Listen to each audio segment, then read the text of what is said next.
this period that's called the time of the judges, which extends from when to when? When does the time of the judges begin? Joshua died. Okay, Joshua died, and then went up until? All the way up until.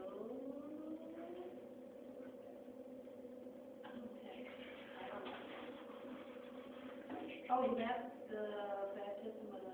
Well, we don't know. No. Until the anointing, put the crown on. Until the monarchy. Oh. Until Samuel anointed Saul as the first king of Israel. So we have a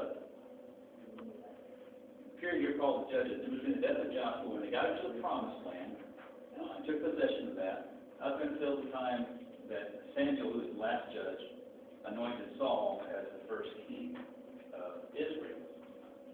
It's covered obviously by the book of Judges. First part of 1 Samuel and the book of Ruth also takes place during that time period.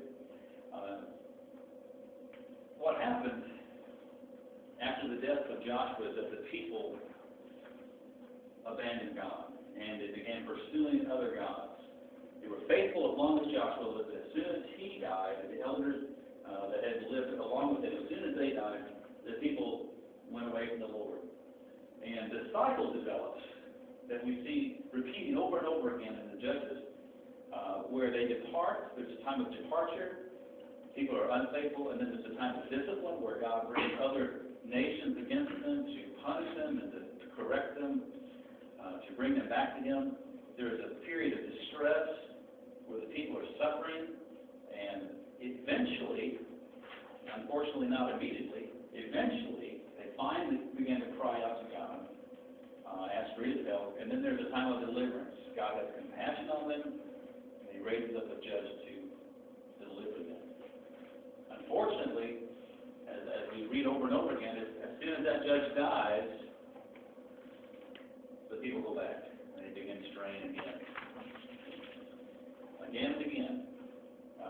People stray, and again God rescues His people. Through various individuals who are referred to as judges, or leaders, deliverers, not judges in the traditional sense of people who sit and dismiss the justice with different kinds of cases, although they did that too at various times. We'll look at Samuel later and see that he was kind of a circuit judge and went from town to town and heard cases in his hometown of Ramah. We looked at a number of these judges already. Some of them who were famous, some who were not so famous. Othniel, Ehud, the left-handed judge, Shamgar, Deborah, the only female judge in the list. And we looked at Gideon, one that quite a bit of attention is given to. And then a couple others, Tola and Jair, that very little attention is given to.